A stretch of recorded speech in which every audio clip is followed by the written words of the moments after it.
Hello everyone, welcome to a new video. I want to take advantage of the fact that last week was Carnival here.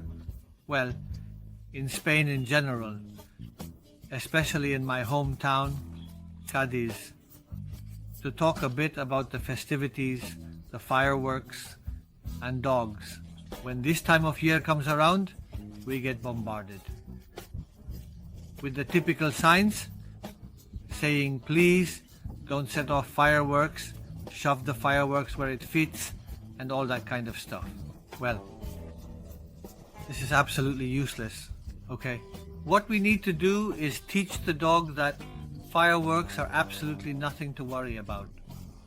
Those who don't like fireworks and those who are against them will always tell you that they cause hearing damage to dogs, and that's false. I'm going to say it again. False. Completely false. And now I'm going to give you some facts so you know why. Sound travels through the air in waves. Those waves are measured in hertz. Everyone says, well, it's that dogs have better hearing ability than humans. That's right. That means dogs can hear a wider range of sound than humans, not that they're more sensitive. To give you an idea, dogs can hear between 20 hertz and 65,000 hertz. On the other hand, humans are in a range between 20 and 20,000. So does that mean dogs are more sensitive? No. What hertz measures is the amplitude of sound that they are capable of hearing. So they can hear sounds that we can't hear. That's why many times we're so calm at home and the dog starts barking. We look out the window and see that there's absolutely nothing, and we say, well, what's going on? And after 3 minutes, someone walks by. They appear. Does that mean they are more sensitive to that sound? No, it means they hear a different range of sound, higher and lower frequencies. We are more restricted. On top of that, they have 17 muscles in their ears to move and orient their ears almost 180 degrees. That gives them a greater ability to distinguish sounds and a better capacity to know exactly where the sound is coming from. Why do we know that a sound is coming from here? Because first the sound reaches this ear and then it reaches this one. And that difference in time, the brain interprets it as the sound coming from here, okay? Just like from top to bottom. If I can, on the other hand, orient my ears to one side or the other, then the accuracy of where the sound is coming from is incredible. Another thing to keep in mind is the decibels. Decibels are the strength, right? So we understand each other, the strength with which sound reaches our ears. This can definitely be harmful. A firecracker explosion can reach up to 150 decibels. The strength is measured in decibels. Well, the decibels also depend on how close you are to the explosion. It's not the same if a firecracker explodes right next to your ear as it is if it explodes 200 meters away. It explodes 200 meters away. The decibels from that firecracker are tiny, but if it's right here, then it's 150 decibels, which can destroy your eardrum. There's also a difference between dogs and humans. Humans can tolerate up to 60 decibels. Starting from 60 decibels, we begin to experience discomfort and hearing damage. Dogs can handle up to 85 decibels. That means they have a greater ability to tolerate loud, shrill sounds. So we've said that they hear better than us, have a wider range of sound, and can handle loud noises better. So why do dogs get scared when there are explosions? Well, I'm going to show you a couple of videos now. One of Ula, so you can see how worried she was about the fireworks during a mascletà, which she doesn't know about. The mascletà takes place in San Juan, in Alicante, and during the Fallas in Valencia, which are pyrotechnic explosions in shows that last for about 10 minutes, constantly going pum pum pum pum pum pum pum pum. Well, there are dogs that get really scared. And then there are other dogs like Ula in this case, who you'll see just totally ignores everything. Thousands.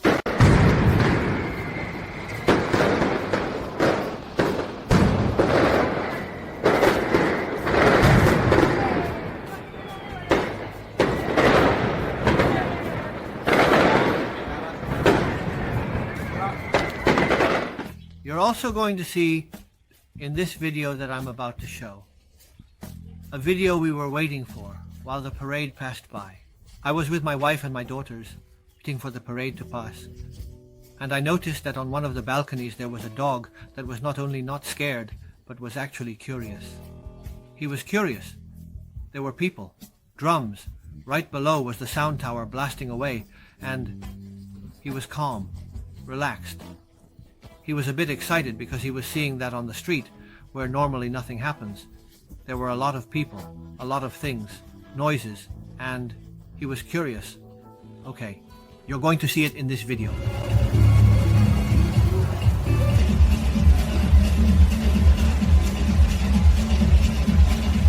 As you've seen, dogs, just being dogs, have no problem with fireworks. With fireworks, not pyrotechnics, with fireworks. The problem is what we do. When we see that the dog, let's be honest, if you're walking down the street and someone throws a firecracker at you, you jump, you get scared, right? It doesn't matter what the sound is.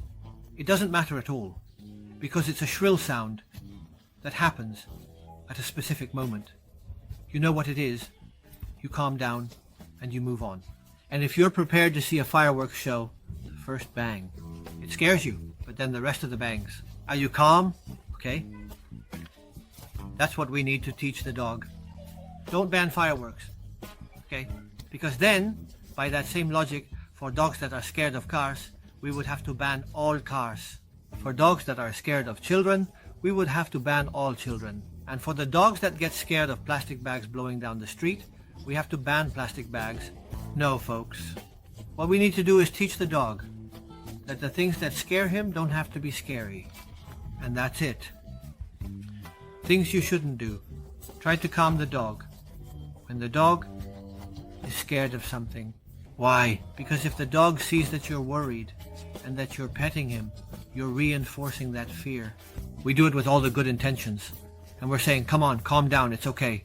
Come on, little one, it's all right, it's all right.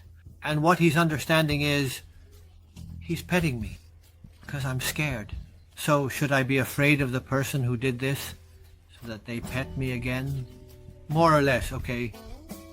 What should we do? Ignore that fear and act normally.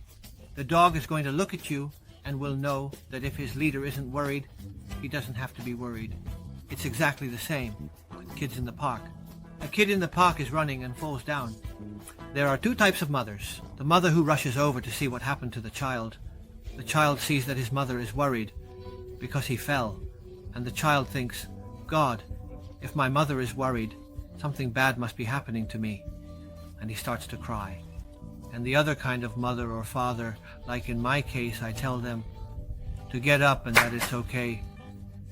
They shake it off, and maybe they have a hole in their leg and it's bleeding, but I don't give it any importance. So by not giving it any importance, they relax and think, well, if my dad isn't worried, it must not be that serious. Well, it's exactly the same with dogs. I know that with dogs, we stay calm. And when the dog is calm, then we can pet him, reinforcing that he's calm, not reinforcing the fear. That's what you need to do so that a dog isn't afraid of fireworks. Once we've reinforced that behavior and created a phobia, we need to treat the phobia, which is done in a completely different way. We'll cover that when we start talking about phobias in general. I'm not going to tell you much more. I just wanted to talk about this topic because it's a very controversial issue that makes my blood boil every time Christmas comes around, every time a football team wins, every time there's one. I know people happily start throwing firecrackers. 4 people come to say, don't throw firecrackers, the dogs suffer. They can shove the firecrackers where the cucumbers get bitter. Well, that's not right. That's not right. If your dog has a phobia problem, it's your fault, not the others who are throwing firecrackers. Okay? And since you are responsible for your dog, you have the responsibility to make sure that dog isn't afraid. And if you don't know how to do it, you look for a professional to help you solve that situation. Why wasn't my dog afraid? Why wasn't Ula afraid of the firecrackers? For 2 reasons. Because as soon as I got home at 3 months old, which happened to be in June, I took her to the fireworks show and she experienced the whole thing, which lasts about a week, I think. Every day for 10 minutes. The first one was behind saying, "What is this? What is this noise? It's so scary." Once she saw that nothing was happening anymore when the fireworks ended, she calmed down and I petted her.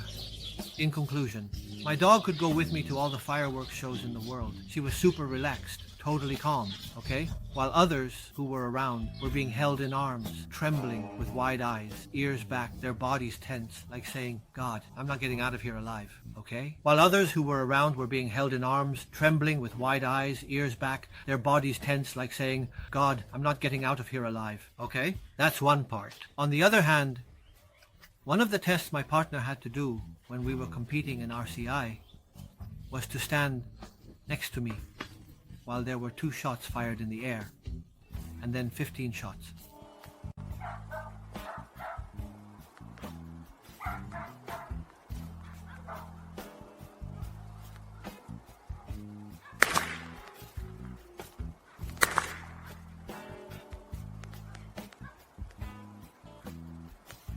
Can that also be worked on, right?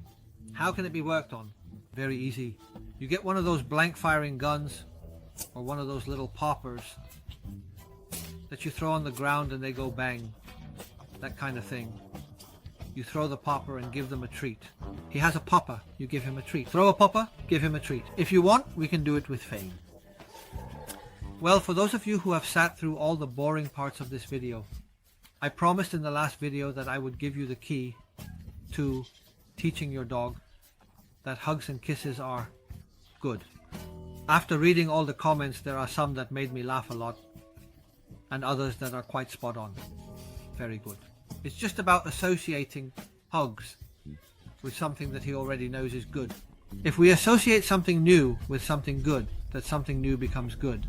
If we associate something new with something bad, then that new good thing starts to become bad. In conclusion, or to put it better, if we give a dog a hug and then give him a sausage, or we hug a dog and then pet him afterward, the dog knows that the hug isn't a sign of dominance, depression, or any of that. It's a sign that something good is coming afterward. Therefore, the hug is also something good. In conclusion, or to put it better, if we give a dog a hug and then give him a sausage, or we hug a dog and then pet him afterward, the dog already knows that the hug isn't a sign of dominance, depression, or any of that. It's a sign that something good is coming afterward. So the hug is also something good. So now you know, kiss, treat, hug, treat. And then we can start giving hugs to the dogs who already love being hugged, so that part of the work is already done. For those of you who can't work on it, if you really want to hug your dog, it's necessary. Okay, that's it. I've shared my daily rant, and please share the video if you found it interesting, especially to those people who bombard us with requests like, please don't set off fireworks, etc. So you can see, so they know that really the fireworks, my poor things, aren't to blame for anything. The blame is on us, the owners, who aren't able to teach the dog that there's nothing to worry about with the fireworks, okay? Just like you have to teach them that there's nothing to worry about with cars, nothing to worry about with motorcycles, nothing to worry about with kids who scream, etc. You have to educate the dog. In short, you have trained the dog. In short, that's it. If you haven't subscribed yet, subscribe, hit the bell so you get all the notifications, give it a like if you liked it, and I'll see you in the next video. A hug